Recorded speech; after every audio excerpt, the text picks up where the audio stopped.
Screen visible, sir? Yeah. So the overview of my topic is the introduction to the brain, that is near infrared spectroscopy, jugular venous oxygen saturation, transcranial Doppler, and then hypothermic circulatory arrest, DSCA, that is direct antegrade cerebral perfusion, retrograde cerebral perfusion, and inverse perfusion protocols. Lastly, little of spinal protection. In the introduction, cerebral damage remains a dreadful complication after surgical repair of aortic arch, irrespective of the technique used for brain protection. Hypoperfusion, non-perfusion, and embolia are the major causative factors. Embolia can enter the cerebral circulation during the repair. These emboli can be gaseous or particulate. Vulnerable periods are the manipulation of the arteries or the ostia during preparation and dissection, and the application of clamps or vessel loops. The opening of the vessels, the insertion of the cannula, and the restoration of the circulation. Since cerebral complications presently represent a leading cause of morbidity and disability after arch surgeries, we are obliged to take maximal precaution to avoid the cerebral ischemia of any cause, and as such its devastating consequences. So monitoring the brain, first to protect the brain, we should to monitor the brain. So the main one is the near infrared spectroscopy. It is a transcranial cerebral oximetry, which is also called TCCO, is a non-invasive monitoring technique that measures regional cerebral oxygen saturation, RSO2, which is used to detect cerebral hypoperfusion. So, talking something about the fundamental physics of this thing, the electromagnetic spectrum.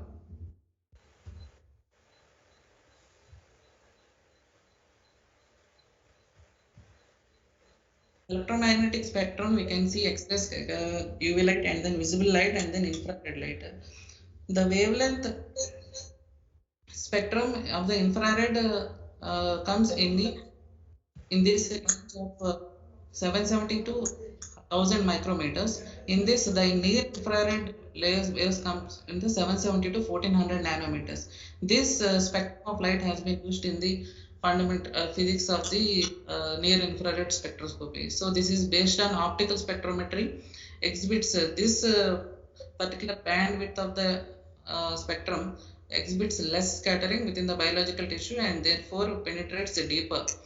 So this causes has the characteristic that a natural window exits exists in human tissue where the absorption of NIR light by water and carbon hydrogen bonds is insignificant, and the light is able to penetrate the human tissues by several centimeters. And this penetration is more in neonates, as the tissues are less dense and more than the adult. And while penetrating human tissue, NIR light will undergo two important phenomena, that is absorption and the scattering. Human physiology and application. So measures of hemoglobin and oxidized hemoglobin by NIRS represent a mixed micro and macrovascular oxygen saturation in a tissue field containing capillaries, arterioles, veins. Therefore, the volume of hemoglobin and oxidized hemoglobin will depend on the relative volumes of the blood in the arterial, capillary, and venous beds. So everything combines come to a value. In brain tissue, the vascular compartment is predominantly of venous, that is 70 to 80%, versus arterial is 20 to 30%. The oxygen saturation of cerebral venous blood is about 60%. That's why the normal values will range around the 60%. Versus in normally, if it is taken the arterial one, that is 98 to 100%.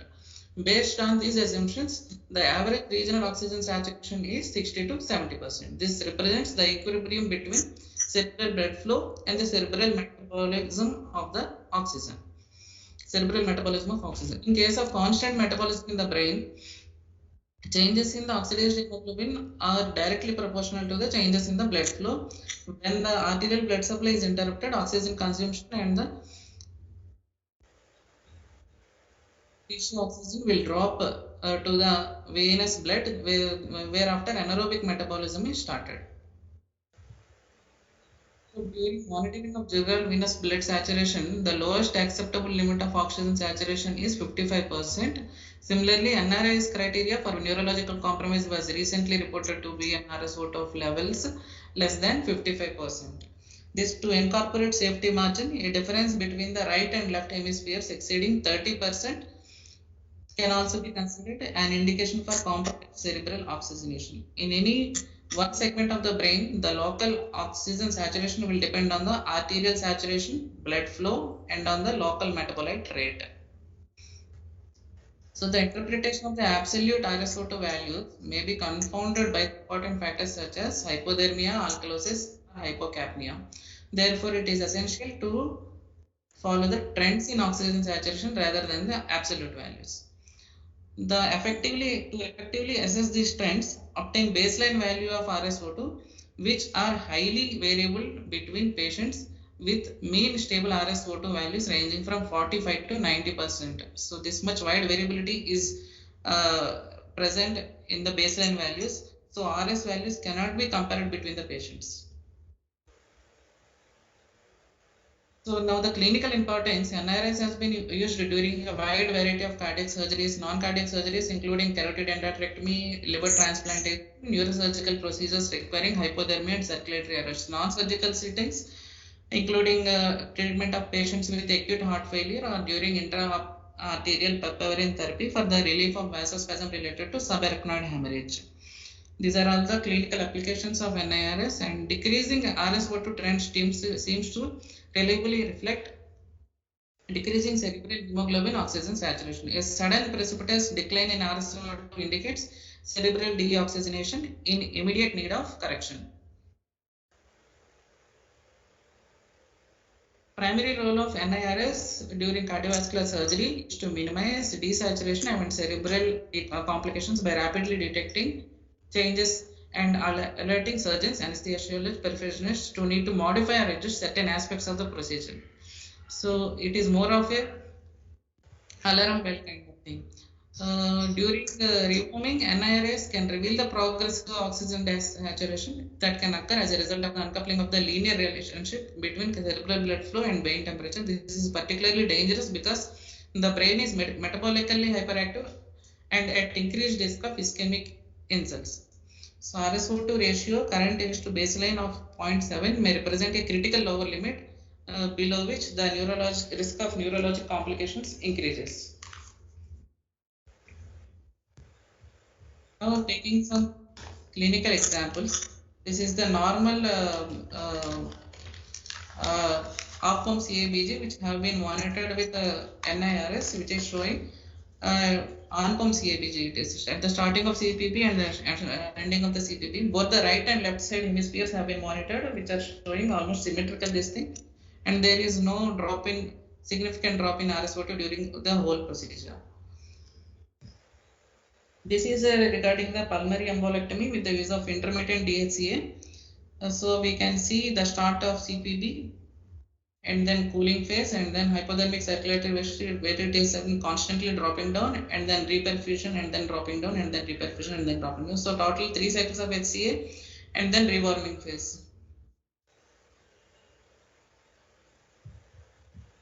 So this is during supracoronary or ascending aorta or arch replacement using HCA. Here cooling and then hypothermic circulatory arrest, rewarming and stop CPB. Single cycle of HCA has been used.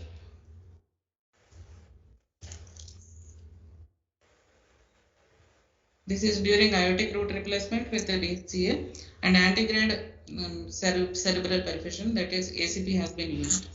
So antegrade cerebral perfusion where the brief period where the arch has been opened up and the cannulation has been done, until then the brief period there is a drastic fall in saturation and then followed by picking up upon starting this antegrade cerebral perfusion, and then before starting the systemic perfusion through other cannula there is a drastic drop here and then removing and then stop CPP. These are some of the clinical examples. And then during ascending aortic dissection repair with the antegrade SACP at 25 degrees centigrade. So here also cooling has been started and initially there is drop in this thing and then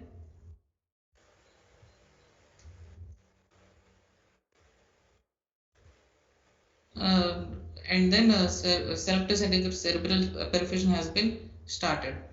And while cooling, there is a difference between right and left hemispheres, which has been become normal or symmetrical upon starting on antegrade cerebral perfusion.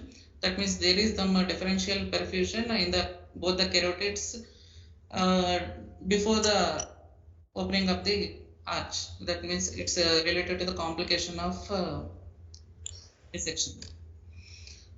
So coming into the spectrophotometer, which has been using in our institute, so it has one light source and two detectors, which are placed at around 3 to 4 centimeters each, respectively. So the light source will emit the light around 730 and 810 nanometers from the illuminators, which are illuminated alternatively. The emitter and the two lights collecting optodes are fixed in a distance 3 to 4 centimeters. They come in a disposable pack where we can use and then throw it off. It is usually it is assumed that within the brain about 70 to 80% of the blood volume is venous, and there is no wavelength depending of scattering, and there is linearity over the 1 centimeter between the two detectors. The degree of scattering is constant. So all these assumptions have been made, which will become the limitations later on.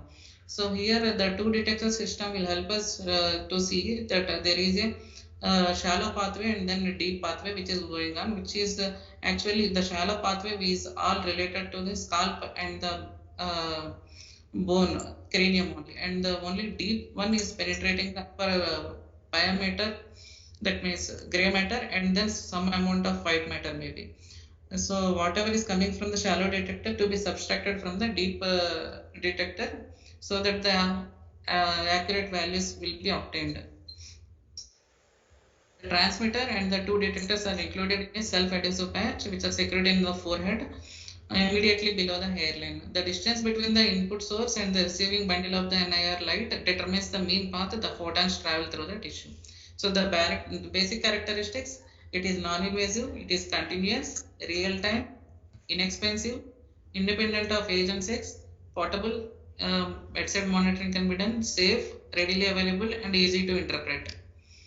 And the drawbacks and limitations are limited region of the brain, which has been explained depending upon the working the principle of the NIRS itself, and use of electrocautery may interfere the NIRS monitoring, and the contribution of external carotid blood flow and variations in the ratio of the cerebral or arterial venous blood flow have been reported to result in inaccurate values measured by NIRS. So-called contaminants can be avoided by two detector system, which I have explained previously.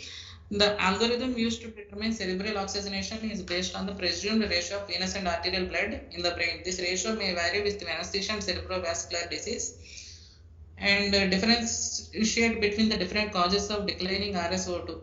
If there is a decline in RSO2, we cannot say what it is because of. It may be because of embolus, malperfusion, hypoperfusion, and all. So in patients with jaundice, these other additional treatments also will make the values values will get varied. Excess bilirubin absorbs NIR light and lowers the RSO2 values. It can produce normal RSO2 readings even when positioned over an area in which cerebral perfusion is absent. How is? And the brain tissue is presumably dead. This is probably because the tissue containing venous blood in this that is either sequestered and not undergoing oxygenation, extraction, or is draining other adjacent brain areas that are optimally perfused. NIR does not measure cerebral blood flow quantitatively. These are all the limitations, and then now moving on to the next one, that is jugular venous oxygen saturation. The problem addressed by measurement of jugular venous saturation is what degree of hypothermia will allow for interruption of cerebral blood flow. Jugular venous oxygen saturation could be used as a surrogate estimation of residual cerebral metabolic activity. The overall idea of hypothermia and then decreasing the cerebral metabolic oxygen rate is to only cool the patient, and then the surrogate to measure it is the jugular venous oxygen saturation. So we can see here in this graph that the cerebral metabolic oxygen concentration consumption and the jugular venous oxygen saturation are almost coinciding with each other. So we can measure jugular venous oxygen saturation, which can be measured very easily.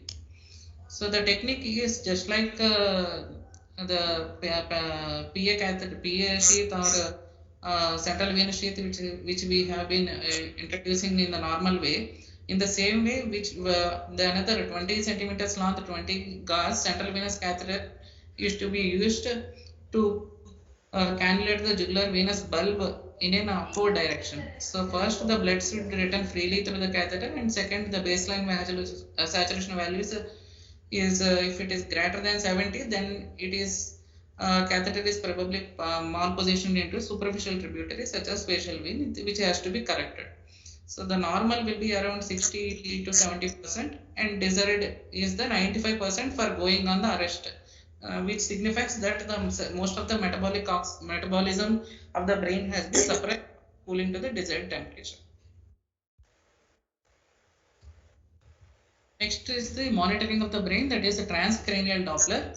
Ultrasound technology, low power 1 to 2 megahertz acoustic vibrations into the brain tissue through thin temporal bone. That is the acoustic window in this technique. The medial cerebral artery is generally monitored, carries approximately 40% of the hemispheric blood flow.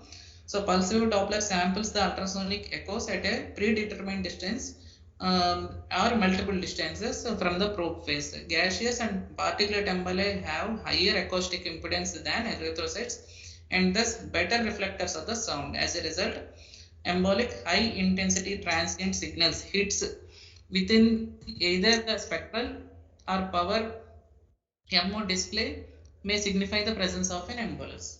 So here so many important points came, like it is through the temporal bone, through the acoustic window, which we will see only the middle cerebral artery, and is approximating only 40% of the hemispheric blood flow, and then it can detect embolus, which is represented as hits in the Doppler signal.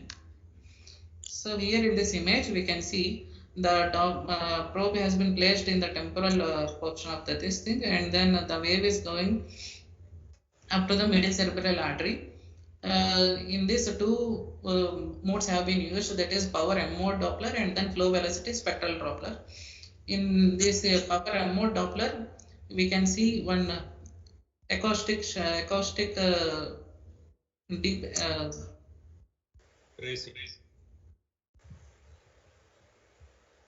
which high intensity transient embolic signals are seen at E1, E2, E3, which also have been coincided in the pro-vectoral Doppler as E1 and E2. E3 is not there, which doesn't mean that it is not an embolus. So in this we can measure the embolus load of the cerebral circulation. So unable to determine the size or composition of the emboliform material responsible for the hits, but it can tell how many hits are there, like how much dense the hits are there, but it doesn't tell what's the component of emboliform material, and therefore TCD devices designed for surgical monitoring typically provides a semi-quantitative estimate of the aggregate of hits irrespective of the origin of the character. And the limitations does not provide a reliable measure of absolute cerebral blood flow because erythrocyte velocity and flow may be differentially influenced by vessel diameter, blood viscosity, and the pH as well as the temperature. Clinical value of transcranial Doppler information is heavily dependent on the technical skill, experience, and continued practice. Skull attenuates about 80% of the ultrasound because the temporal bone hyperosmosis related to age, sex, and race inadequate temporal ultrasoundic windows may occur. Differentiation among the various causes of a sudden signal loss must be determined by other means. That is, TCD alone cannot discriminate between ultrasound probe movement and complete absence of blood flow. So other agents has to be used in that consequence. Clinical utility of the transcranial Doppler for aortic arch surgery.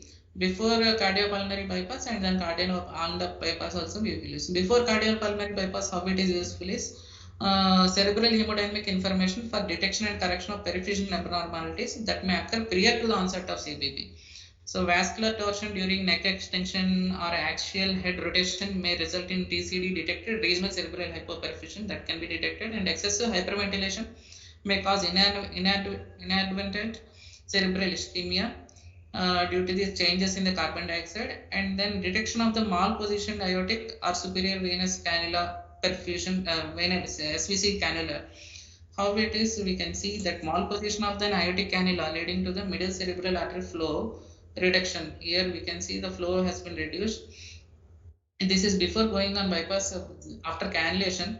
That means, and then they have corrected the positioning of the cannula. And then this is for the malposition of the SVC cannula resulting in cerebral venous drainage is identified by the absence of flow during the endodiastole. So in the middle cerebral artery, flow during the endodiastole has been reduced, which has been corrected by repositioning the cannula.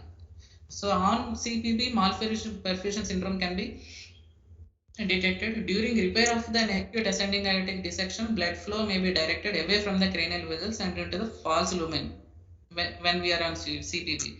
This potentially catastrophic malperfusion syndrome may be immediately recognized with the aid of TCD monitoring. For example, the sudden loss of TCD signals at the onset of CPB may signify profound ischemia. Signal written with the removal of the aortic cross-clap identifies the malperfusion syndrome and facilitates appropriate modification of the extracorporeal perfusion strategy.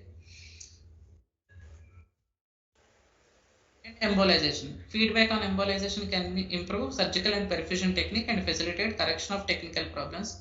So the modifications include to decrease the embolus load is the use of venous reservoirs that minimize entrapment, avoidance of unwashed cardiotomy suction fluid, carbon dioxide purging out of nitrogen from the surgical field, and application of transcranial Doppler guided de-airing maneuvers. And other aspect is the flow metabolism coupling. During normothermia and mild hypothermia, the maintenance of coupling means that blood flow velocity and the temperature are really linearly related. However, during the induction of deep hypothermia, coupling and autoregulation are lost. As a result, cerebral blood flow becomes pressure dependent. During rapid cooling with alpha-stat acid-base management, transcranial Doppler may indicate a profound decrease in flow velocity.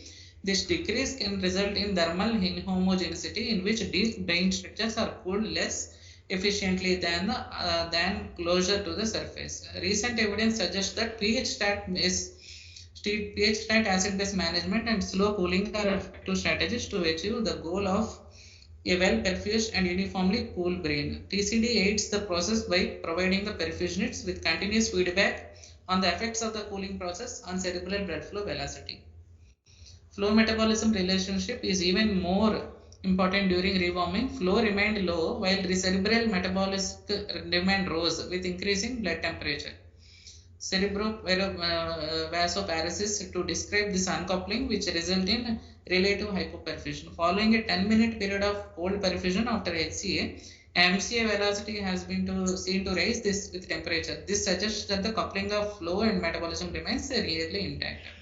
So this image is showing that after CPB, HCA on, and then after restoration of the circulation, there is an initial phase of hyperemia, and then a phase of cerebrovasoparesis where during the removing phase it is even less than the baseline, where the brain is getting rewarmed but not adequate blood supply is being getting. So this can be avoided by giving 10 minutes of cold perfusion followed after HCA and then rewarming phase. Retrograde cerebral perfusion.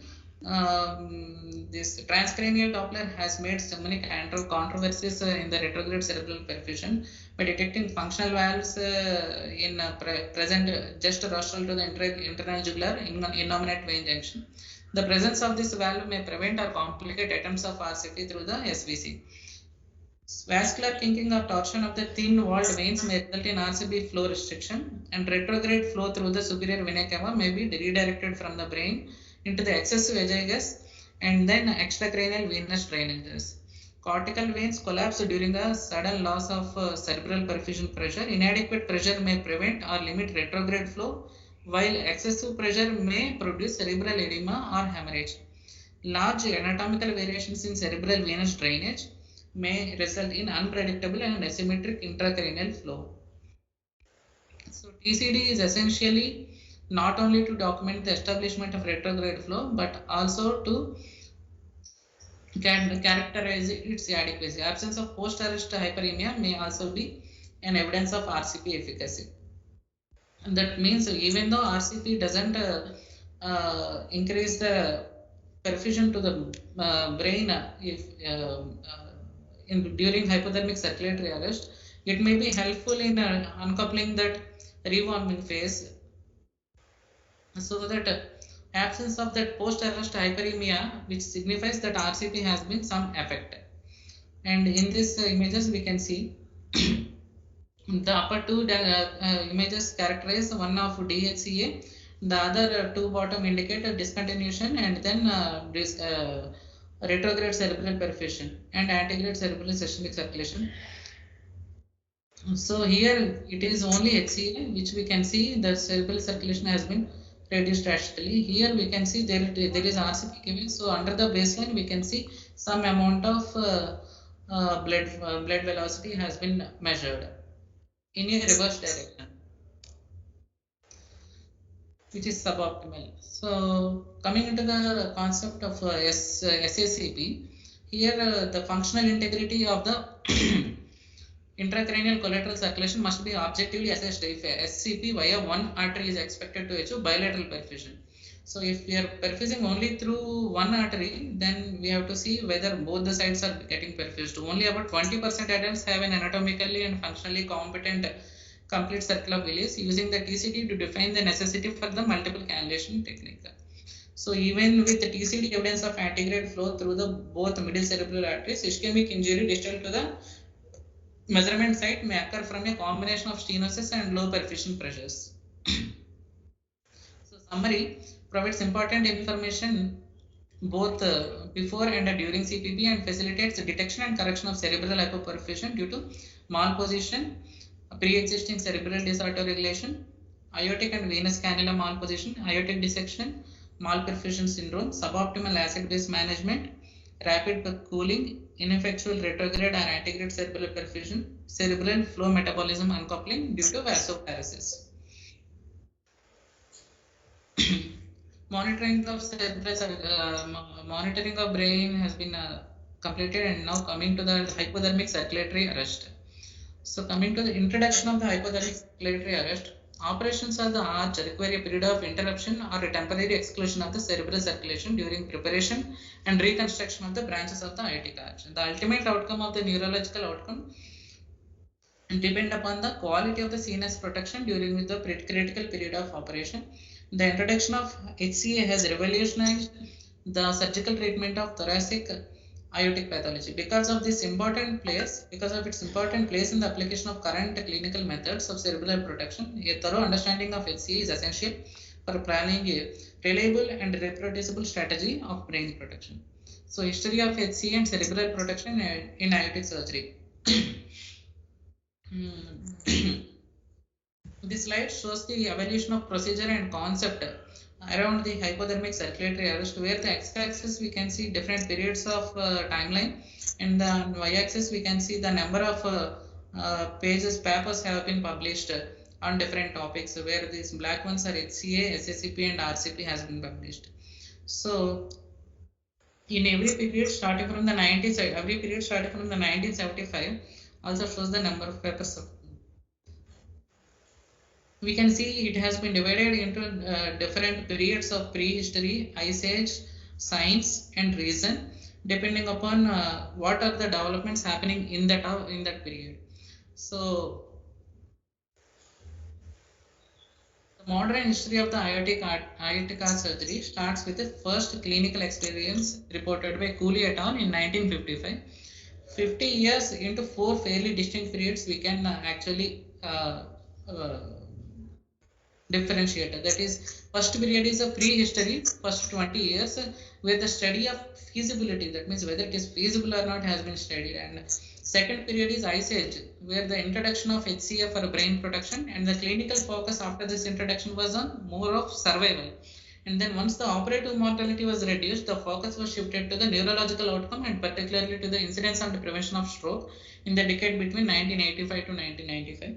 Also during this time, the increasing amount of basic science provided a framework for the organized application that's called Age of Science.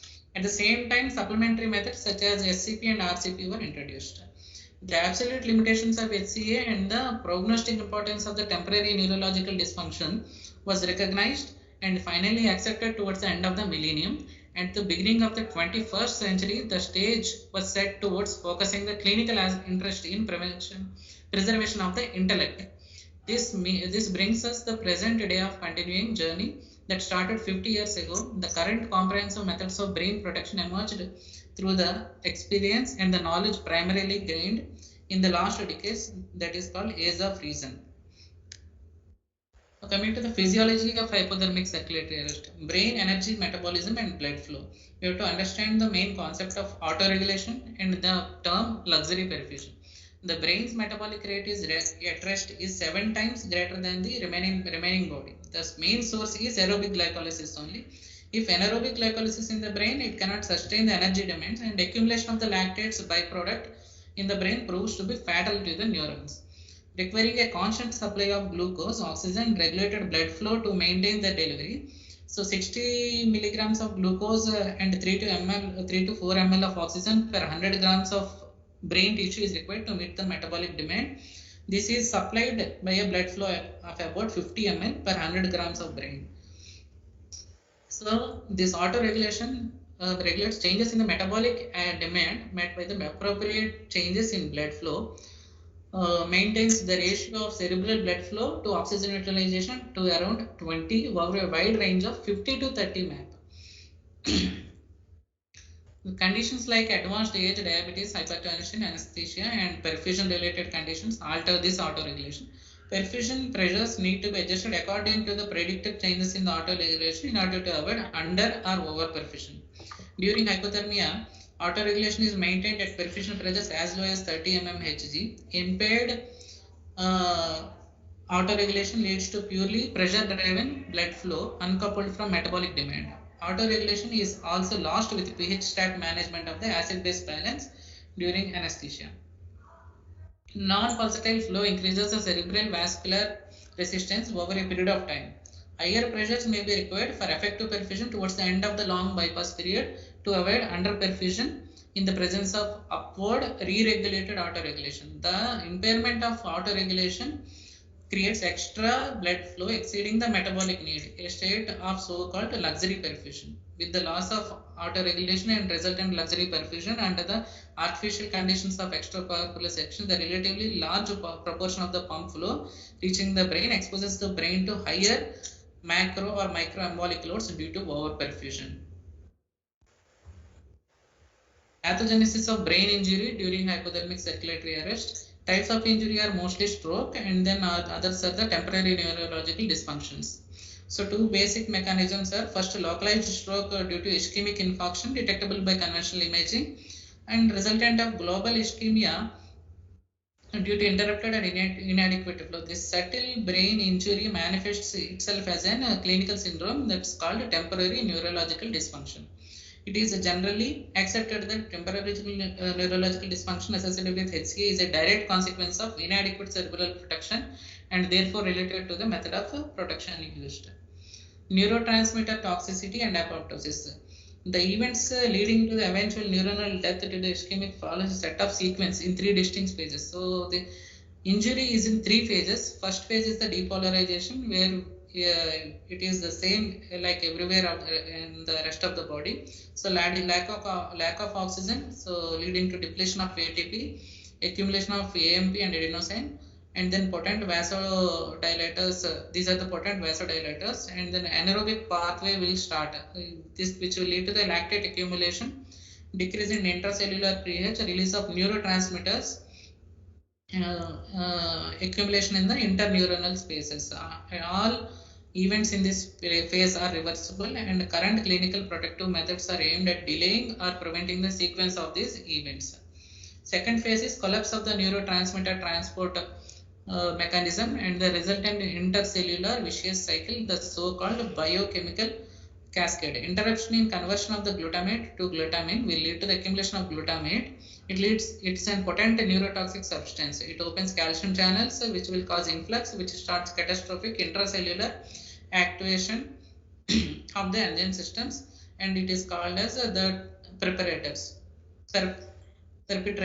in a vicious biochemical cascade, ultimately leading to the neuronal autodigestion and necrotic cell death and activation of the apoptotic pathways. This is the mechanism of cerebral injury. And last phase occurs during the reperfusion, which is the main one. So reperfusion, calcium ion entry into the cell and the production of free radicals in the oxygen rich environments are the primary initiators of reperfusion injury. And then supplementary pathways like leukocyte infiltration, cytokines, complements will start.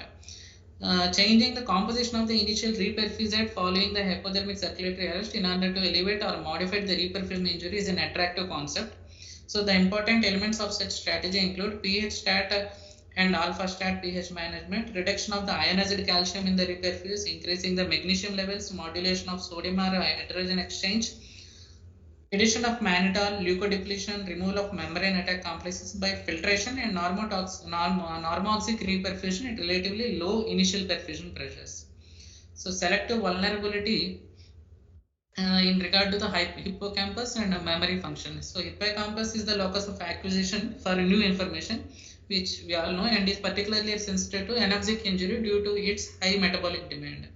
It's quite likely that the impairment of the memory function that is seen following prolonged HCI in adults is related to neuronal injury in a hippocampus.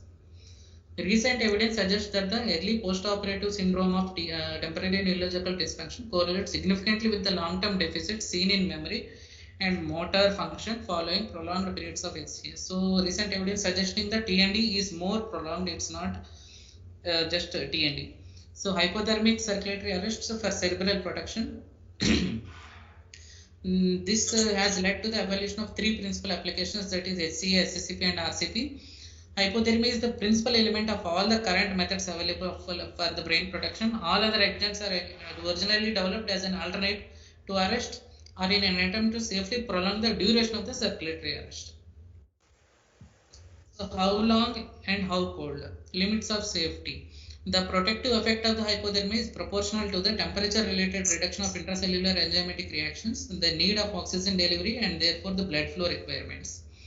Hypothermia also preserves the tissue pH ATP and prevents the release of excitatory neurotransmitters. Therefore, the temperature of the brain during the arrest period is primarily the determinant of the safe limit of the duration of hypothermic circulatory arrest. That is, the colder the brain, the longer the safe limit.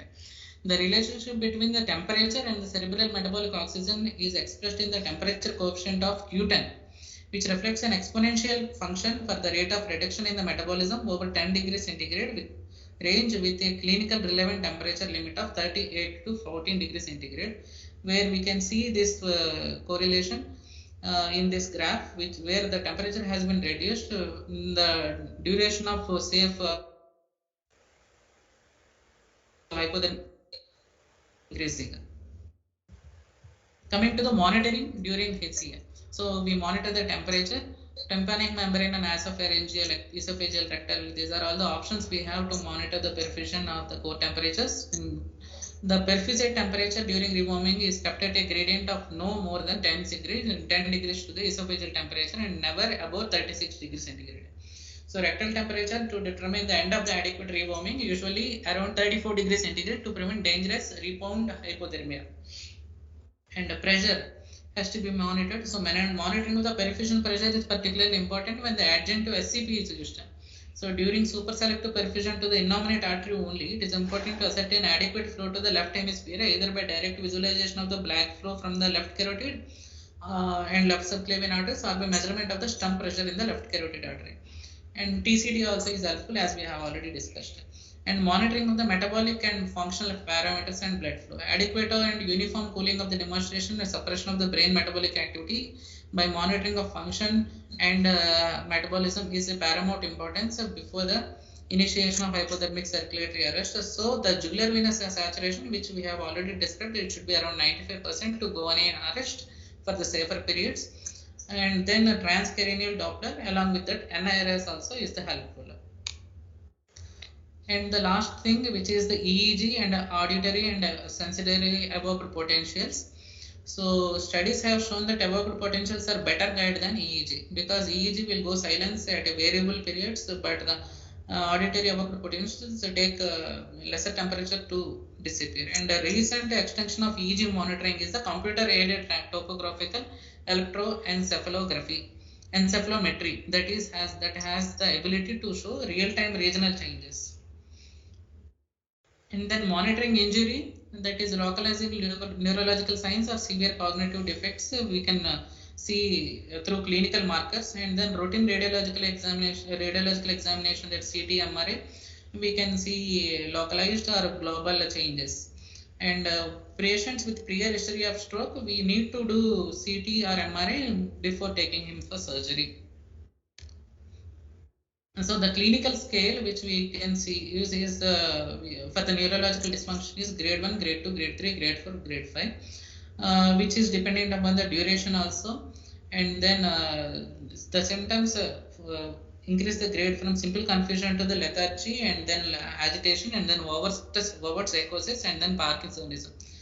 So the symptom complex of long duration greater than 72 hours other than psychosis and Parkinsonism is graded as grade 4. So the principles of clinical application. In the principles, first cannulation and routes of perfusion. So in the cannulation and routes of perfusion, different sites including aorta, femoral, iliac, axillary, subclavian arteries have been used primary routes for arterial inflow. A proximal site is enables maintenance of antegrade flow is now widely accepted as a preferred choice. So retrograde flow, which happens in the femoral cannulation, is not widely accepted. The advantages of perfusion through the right axillary artery include maintenance of antegrade blood flow and elimination of retrograde embolization from the descending aorta, less chance for malperfusion in the acute dissections, and ability to provide antegrade selective cerebral perfusion without having to introduce cannula into the brachiocephalic vessel in the field. The rare complications of axillary artery perfusion include brachial plexus injury, lymphocele, and local dissections due to disruption of plaque in a deceased artery. And then cooling. Surface cooling remains the useful option whenever there is when the risk of aortic entry during stenotomy is high, that is doing in acute dissections or aneurysms or redo cases. So this maneuver is especially valuable in the presence of aortic regurgitation, when rapid core cooling through extrathoracic perfusion sites will inevitably lead to the ventricular fibrillation and left ventricular distension before adequate decompression of the heart or the application of the aortic cross clamp is possible. The goal of core cooling is to achieve brain temperatures compatible with the maximum suppression of metabolism, that is esophageal temperatures of 12 to 15 degrees centigrade.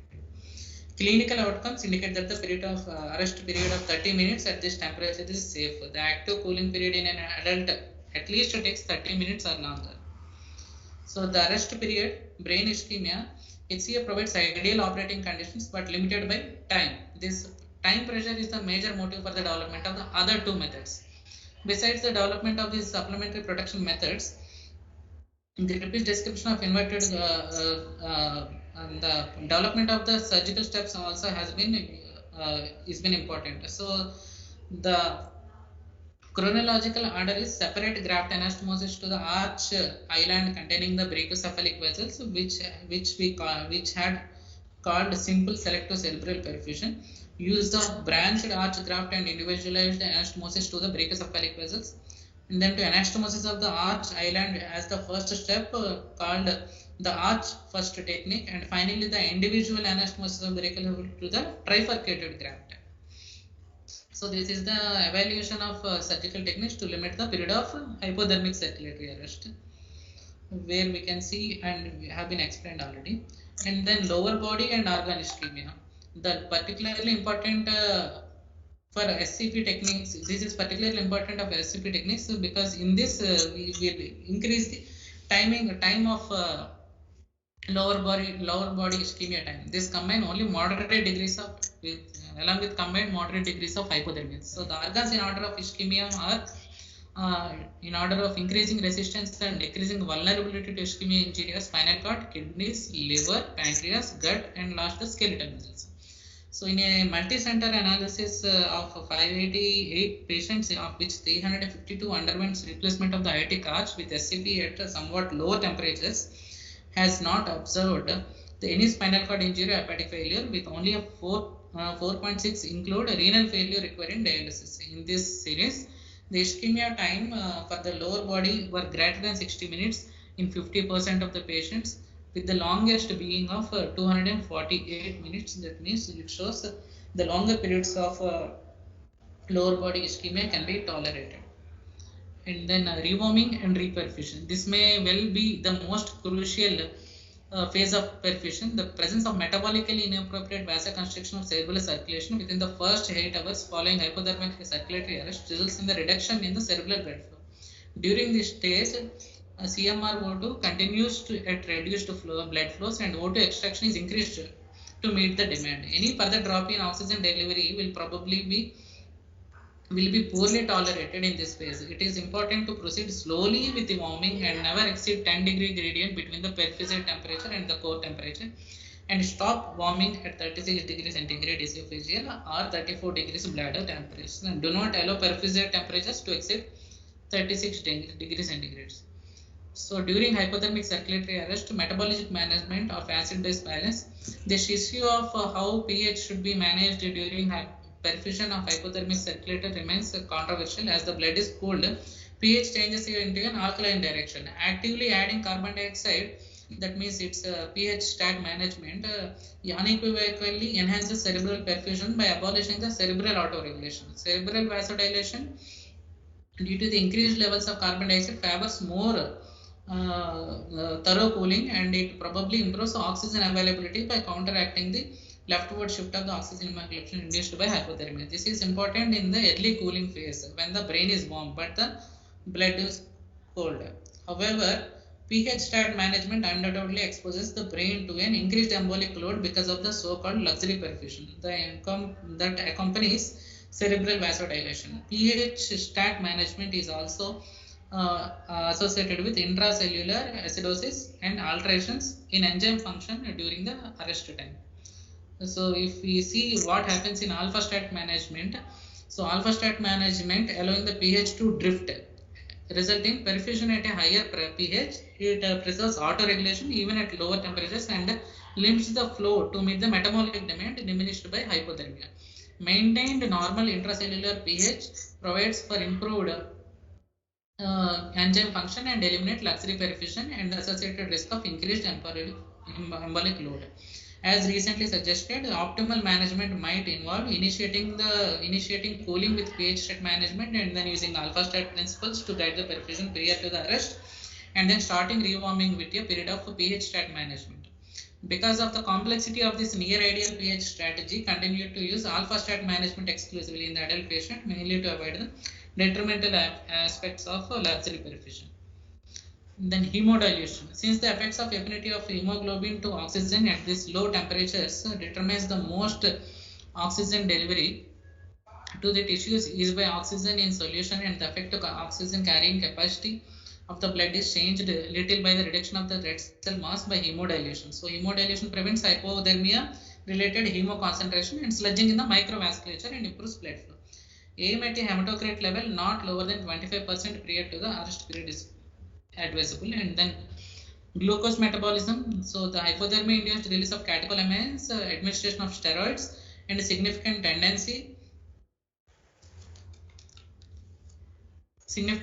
to the hyperglycemia. So higher blood glucose are known to have an adverse effect on the intracellular pH and neurological outcome.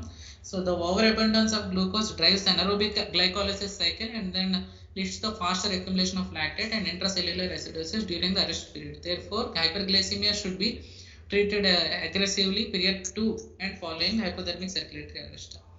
So pharmacological management, coming to that, so many medicines, so many medications have been studied, but with inconclusive evidences. So the main medications which we use in our institute are the methylprednisolone and then thiopentine 10 mg per kg 3 minutes before the arrest. Other than that, lidocaine is an agent in reducing cerebral metabolism, and steroids we have that is methylprednisolone, and then mannitol, and then barbiturates, that is thiopentine. Management of coagulation and hemostasis. So in hypothermic circulatory arrest, there will be associated coagulopathy related to the hypothermia, consumption of coagulation factors, platelets, platelet dysfunction, and fibrinolysis. So use of antifibrillatory agents such as epsilon aminocaproic acid or tranexamic acid is effective. We use tranexamic acid in our institute, and autologous blood is you removed in quantities determined by desired level of hemodilation prior to the initiating of CPP and reinfused after the protamine. Targeted use of blood products is guided by routine perioperative thromboelastography or ROTEM. So coming to this DSCA, direct antegrade cerebral perfusion. So antegrade cerebral perfusion is physiologically superior to HCA with or without RCP because it supplies sufficient oxygenated blood to the brain, resulting in a more physiological brain energy metabolism. Pre-operative assessment of the cerebral vascular disease, perform pre-operative angiography and CT scannings or MRI, which we have already told that pre-operative CT or MRI is necessary for going on TCA.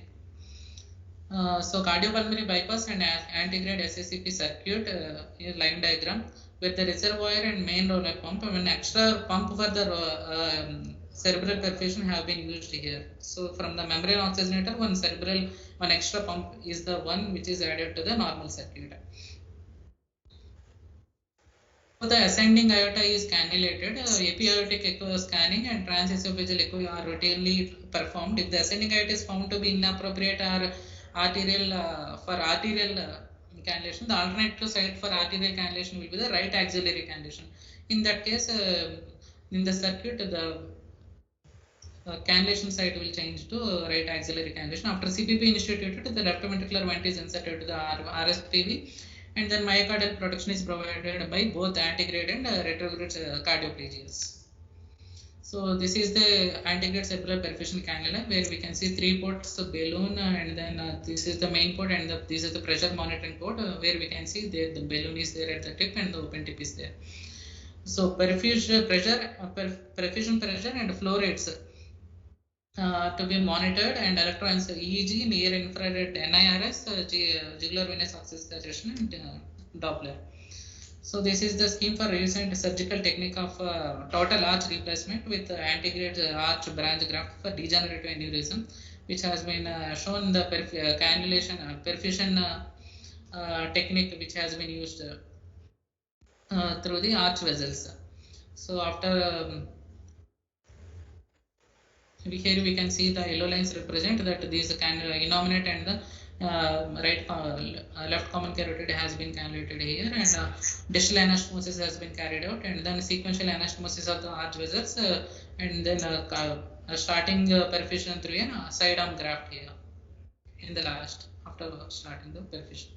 In the same way, if we use the same thing in the type A aortic dissection, so here we cannot they started cooling with the cannulation of the with a graft to the right axillary artery, and then cross clamped, and then branches has been opened up, and no need of cannulation of the brachiocephalic artery here. Direct the cannulation of left common carotid has been done, and then the next process is the same as usual. So advantages: can extend its safe period of circulatory arrest up to 90 minutes, allowing meticulous aortic repair. So SCP obviates the need for a deep hypothermia, thus reducing the pump time and complications related to deep hypothermia such as pulmonary insufficiency and coagulopathy. More effective in supplying oxygenated blood to the brain, ensuring more physiological energy metabolism.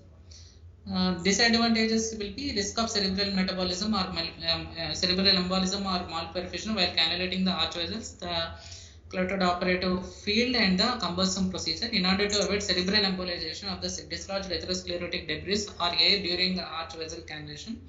After a circulatory arrest is established with the patient in a Trendelenburg position, the arch vessels are transected about 1 cm distal to their origin, where they are free from atherosclerotic debris and cannulated through the arteriotomy under direct vision, while blood perfusion through the cannula is continued to remove any remaining air. In order to avoid cerebral malperfusion in acute aortic dissection, the true lumen of the arch vessel should be cannulated through arteriotomy under direct vision. So coming to the retrograde cerebral perfusion. So historically, this retrograde cerebral perfusion was described by Mills and Oshner in 1980 as an emergency treatment for the massive air embolism during CPB. It was then reported electively as a cerebral protective technique. Since then, the technique has been widely used, although there is conflicting evidence as to its benefit as an action to cerebral protection. We have already discussed all the drawbacks of this thing. So anatomy of the RCP, basic perfusion circuit is through the right SVC cannula, which has been simple modification at the CPP circuit is required with the addition of connection between the arterial return and the SVC limb of the venous line. This connection remains clamped during the standard CPP while the patient is being cooled. After that, this clamp will be removed, and then from the arterial the SVC cannula will be perfused during RCP. So physiology. To provide maintenance cerebral hypothermia, to flush out embolic debris is the most important use of this, both gaseous and particulate, and to provide metabolic support in terms of cerebral separate supply and catabolite removal. The suppression of the cerebral metabolism by profound hypothermia is probably the most important mechanism of cerebral protection. Therefore, the maintenance of cerebral hypothermia is an important aspect in RCP. This may occur through arteriovenous shunts even if transcapillary perfusion does not occur. So human studies, there are so many human studies on retrograde cerebral perfusion regarding the brain perfusion, which we have already seen while discussing transcranial Doppler, using technetium 99 and then some used cadaveric studies, and then NIRS during RCP has been used. So a much easier method of monitoring using clinical practice is that of TCD only. So reported results of detection of middle cerebral artery flow reversal during RCP vary from 60 to 97%. That means a wide variability that we may not see the reversal of blood flow during RCP. So in summary, through a large amount of evidence concerning RCP has now been accrued, there in fact little clinical data to support any beneficial or metabolic or clinical outcome, either in terms of mortality or morbidity or very little. And RCP may aid brain cooling and may facilitate washout of emboli, but there is little evidence of significant brain capillary perfusion. Concerns over non-benefit and potentially increasing cerebral edema together with the improving outcomes seen with antegrade SAP have shifted to the focus of cerebral protection during aortic catch away from the RCP. So coming to the in-house protocols, so circuit design of the CPB when we are using for the aortic arch surgeries. So a single arterial main pump as conventional, and then separate pump for the SACP will be used. Dual arterial line will be there where we can use in different cannulation sites, and dual venous lines conventionally RA and IVC. There will be AV shunt which we already discussed. It is for RCP provision and cardioplegia, and then NIRS, and then cell savers will be kept in OT. This is the circuit which we can see. RCP has been connected to the SVC circuit from the arterial side. So cannulations to see in aneurysm, that is here we can see SVC and IVC cannulation with aortic cannulation, and then in dissection sometimes LV apical cannulation, which has shown here, has been used, will also be used. And then alternative cannulation sites is mainly the idea is to go on bypass and to cool the patient. The preference starts from central, that is aortic, mid-arch and LV apex. In emergency cases, just go on bypass and cool. Direct femoral artery is used. Elective cases with no possibility of handling aorta, axillary artery or femoral graft perfusion is used. So venous usually central, femoral vein is cannulated in redo and left thoracoabdominal cases involving arch. And then a tip is kept about SVC-RA junction. So ascending aortic aneurysm involving hemiarch, arterial will be mid-aortic arch and venous will be right RAS right cannula and IVC right angled cannula.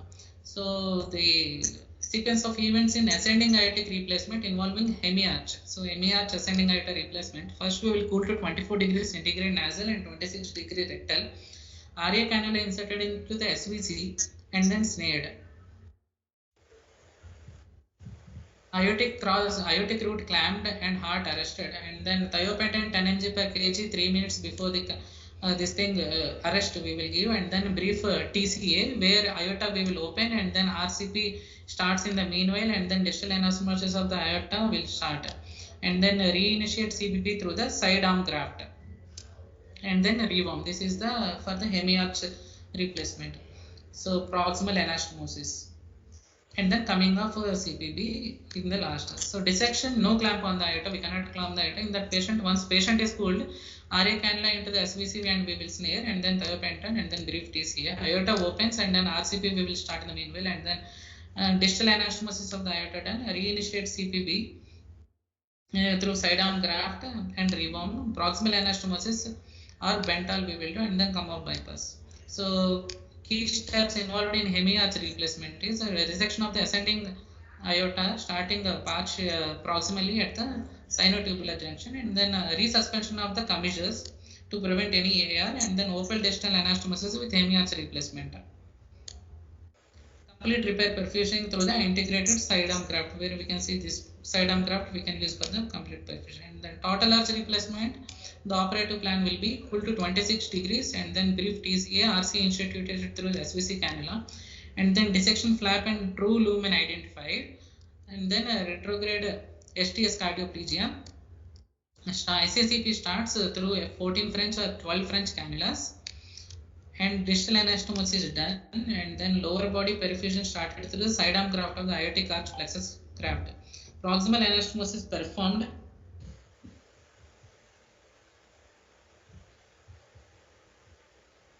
Proximal anastomosis performed, heart DA'd and clamp removed.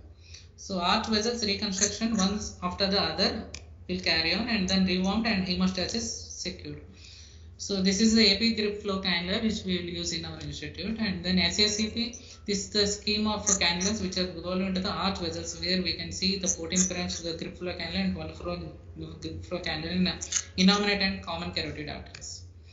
SACP and DTA perfusion. In this the side arm graft which have been used for the distal perfusion, and then these are the 14 and 12 French SCP cannulas.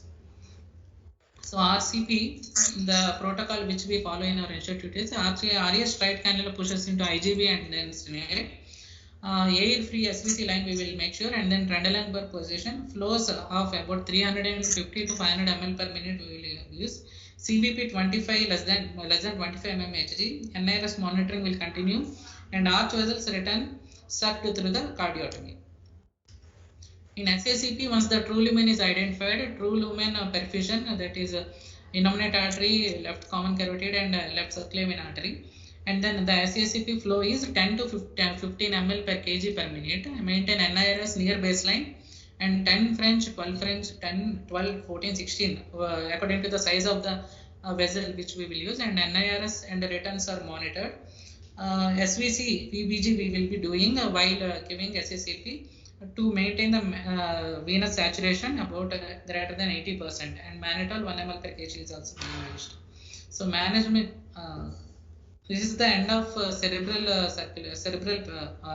protection which we in our in-hospital protocols, and a last small management means regarding spinal protection. Apart from the surgical methods, there is only one thing which we need to mention in separately is the lumbar drain, which for the purpose of preventing spinal cord ischemia.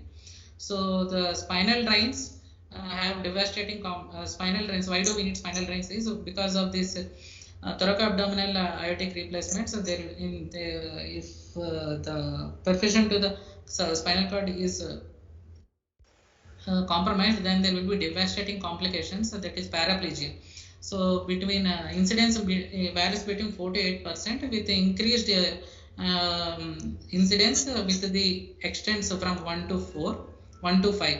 So delay in detection and treatment of spinal cord ischemia result in a permanent paraplegia, and then lumbar CSF drain to reduce the CSF pressure and optimization of systemic arterial blood pressure, and then the two main ways of preventing treating spinal cord ischemia. So spinal cord perfusion is just as is equal to the brain perfusion, that is depends on the CSF pressure and the map of the body. And then CSF drains complications. So there are any complications with the CSF drains. So that is meningitis, post-dural puncture, headache, fistulation, spinal hematoma, intracranial hemorrhage. All this can happen. Therefore, we have to manage safely and effectively according to the guidelines. So process of insertion is just like a spinal which we give, but it will be given at L3 L4 junction with epidural kit in lateral position. So we will leave 8 to 10 centimeters of catheter within the CSF. All the ports and all the three ways has to be labeled while the patient is in supine. Zero the level at the level of the tragus, and the pressure is set usually at 10 mm Hg.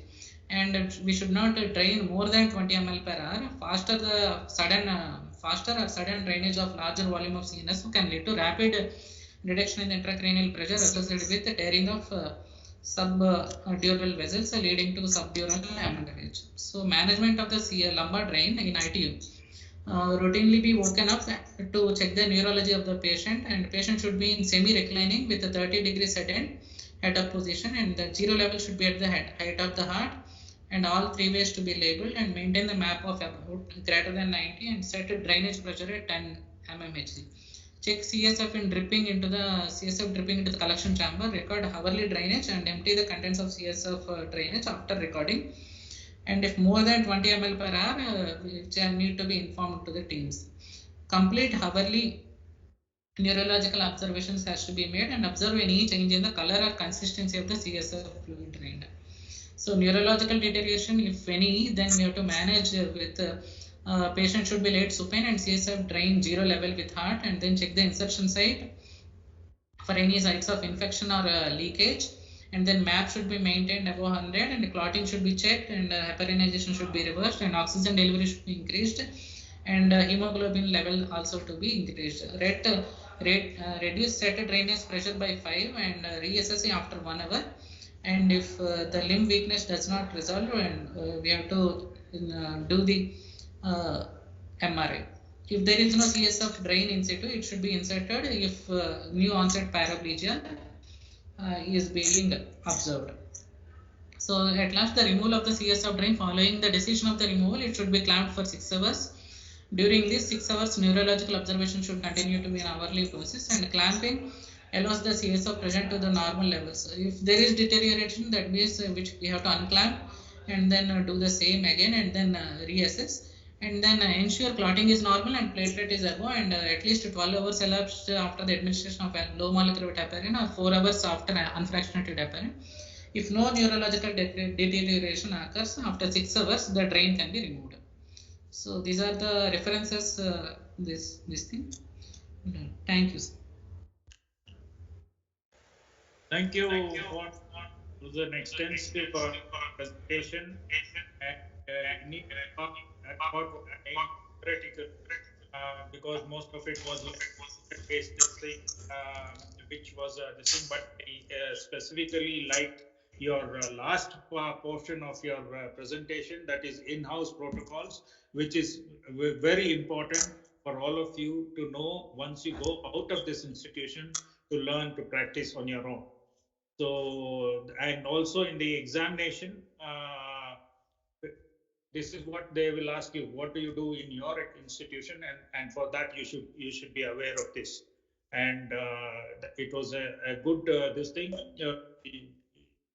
The conclusion of your the lecture was that the in-house protocol was the highlight. I see Prakash here. Prakash, you have any comments to make? Sir, actually, it was a very good presentation, sir. I hope my students were also listening to it, and it was very, very useful for both my postgraduate and final year students.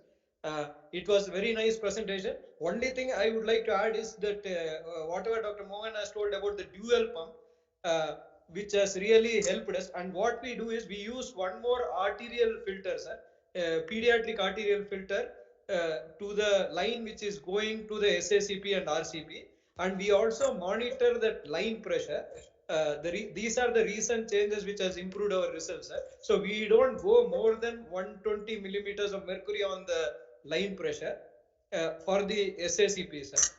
Uh, and mostly, as he said, the luxury perfusion is the problem.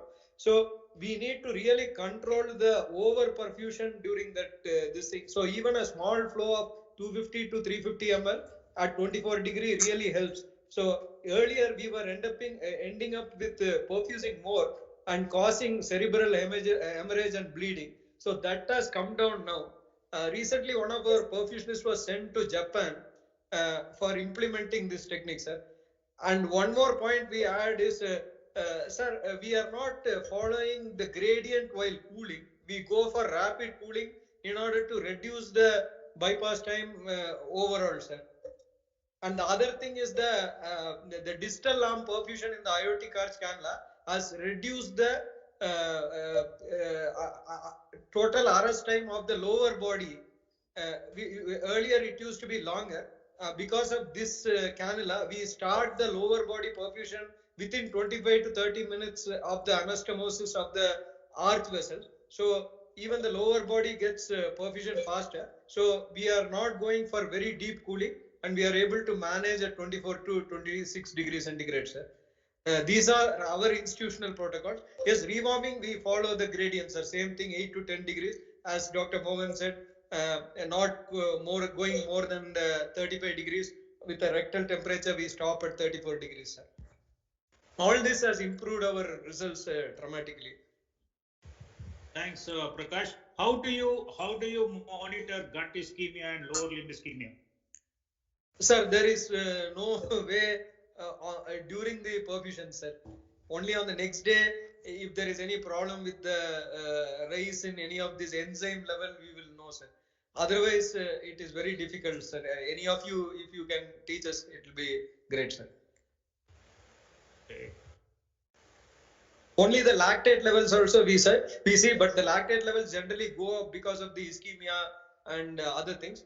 What we see is the trend in the lactate level. If the lactate level after going up, after coming off bypass, if it is coming down, we are happy. We are worried if it is rising, even if it is going up after coming off CPB, sir.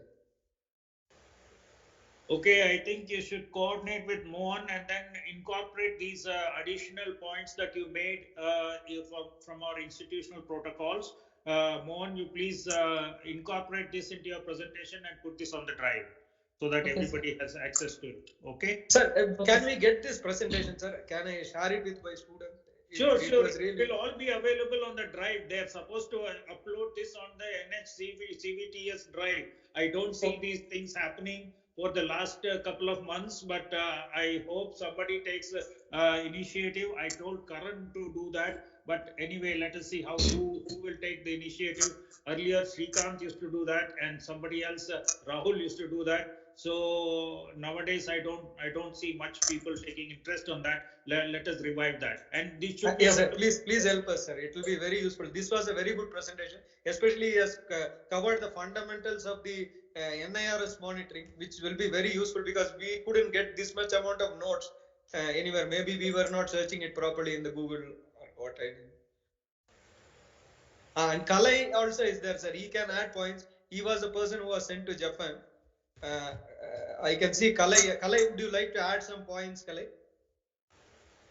Yeah, apart from the spinal protection strategy for the thoracoabdominal surgeries, I would like to add some points for the spinal protection surgery, spinal protection for the total arch and hemiarch. So these total arch and hemiarch also we should think about spinal cord. That is the first thing we do is cooling. Second thing is like we don't do lumbar drainage and all for these total arch and hemiarch procedures. but we do maintain higher MAP. And the third thing is we perfuse the left subclavian artery. So earlier we were not perfusing that. We were perfusing only innominate and left common carotid. But left subclavian artery perfusion is very helpful in spinal cord protection and maintaining the spinal cord perfusion.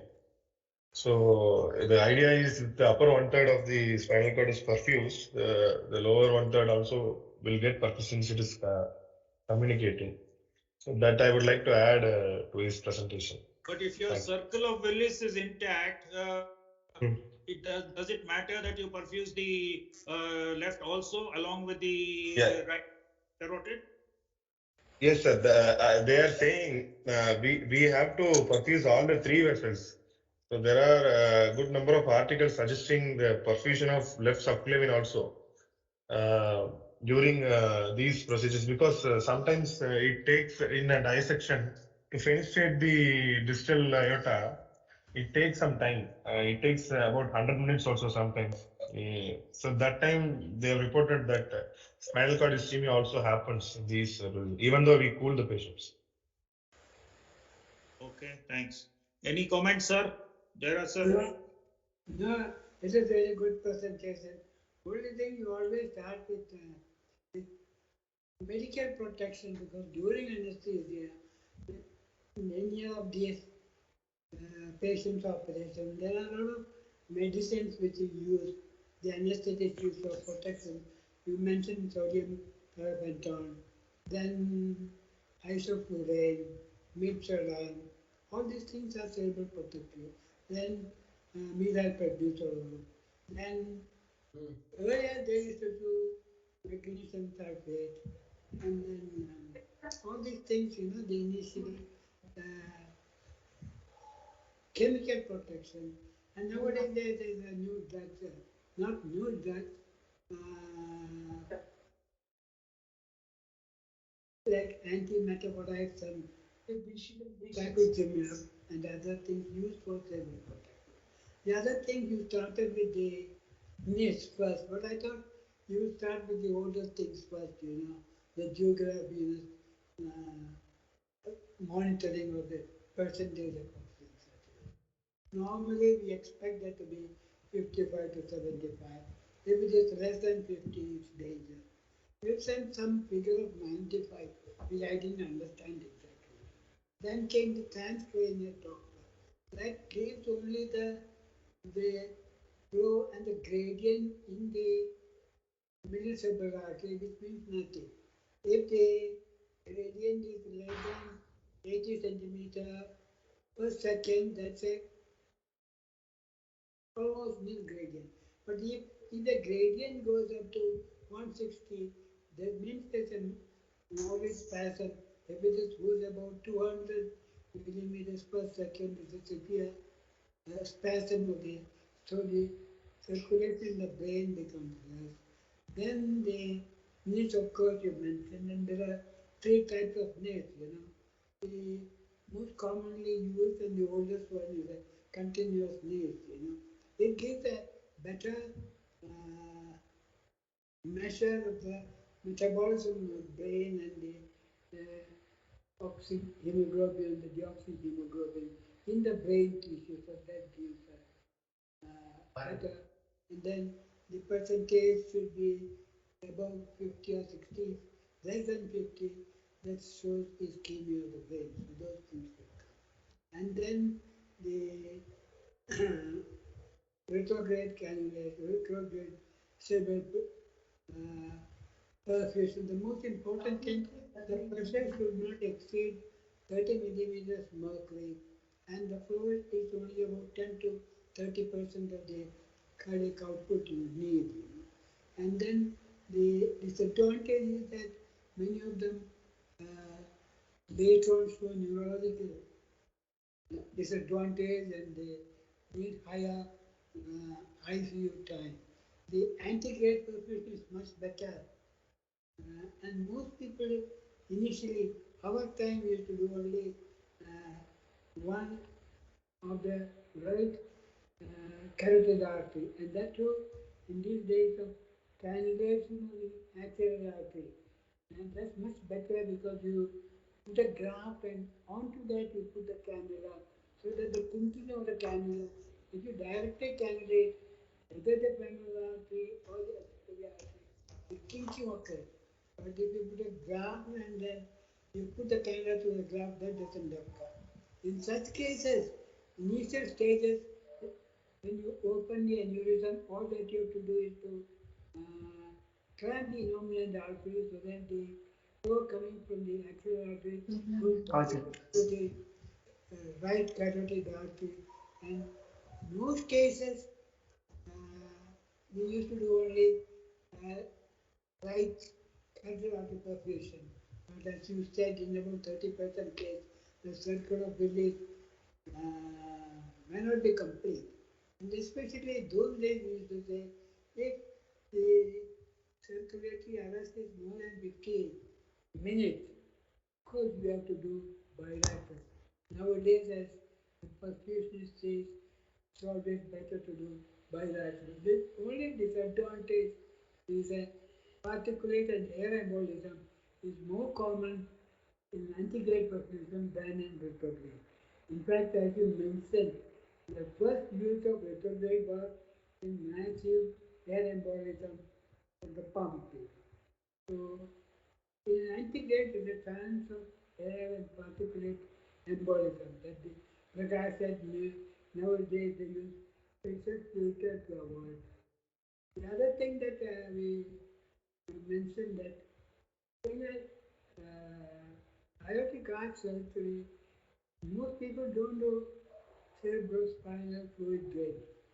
Most important only in cases of thoracic, descending thoracic aortic aneurysm and the thoracoabdominal aneurysm. You know the reason why is that? Why do they need cerebrospinal fluid drainage?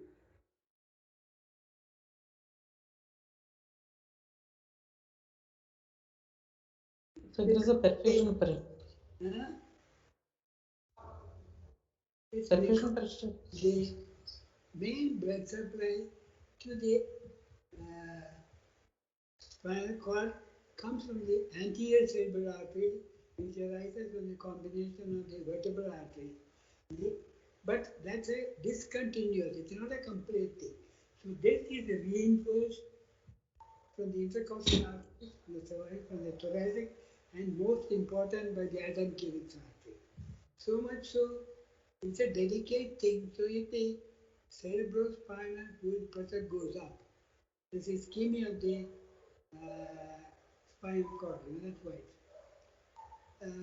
Previous years, for such aneurysm, we used to do the cerebrospinal tap the day before, not on the table, because if your spinal tap is blood stained, then you cannot do this sort of drainage.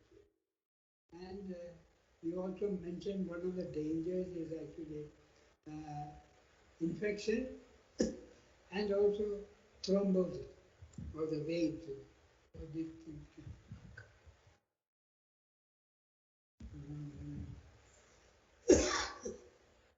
And one of the results that you didn't mention about aortic arch surgery, you know, Sri Krishna and I always have been insisting that you should bring our statistics on it.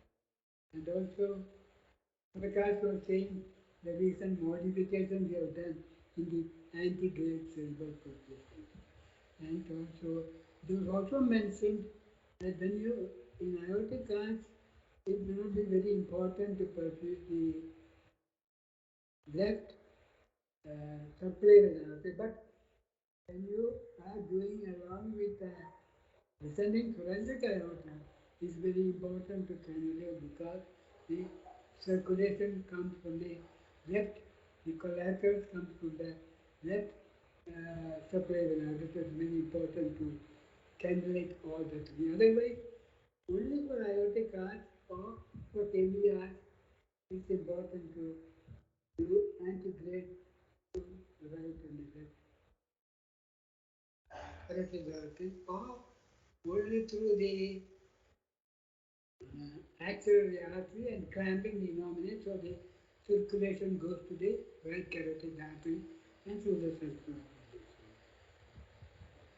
Actually, as I said, you should have given details of the results of our aortic heart surgery, the complications, and thoracic and thoracic abdominal infiltral paraplegia and everything. Previously, to protect the spinal cord, they used to do epidural catheter and cooling it with given. And the other thing, in a thoracoabdominal or a long thoracic aortic aneurysm, it's important to reanastomose the critical arteries which supply to the spinal cord like the Adam cubic heart. Okay. Do they do it here or not? Anastomose, that graft, important Adam cubic artery or not? Because many people don't do that. That's all my time.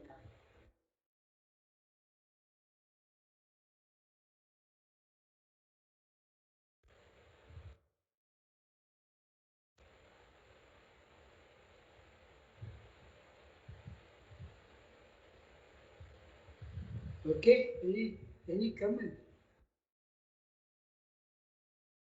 Krishna, nobody thought. That's it, sir. I just want to know whether they do this anastomosis of the Adam cubic artery. Yes, yes, sir. It will be identified, and then anastomosis of Adam cubic artery is being done.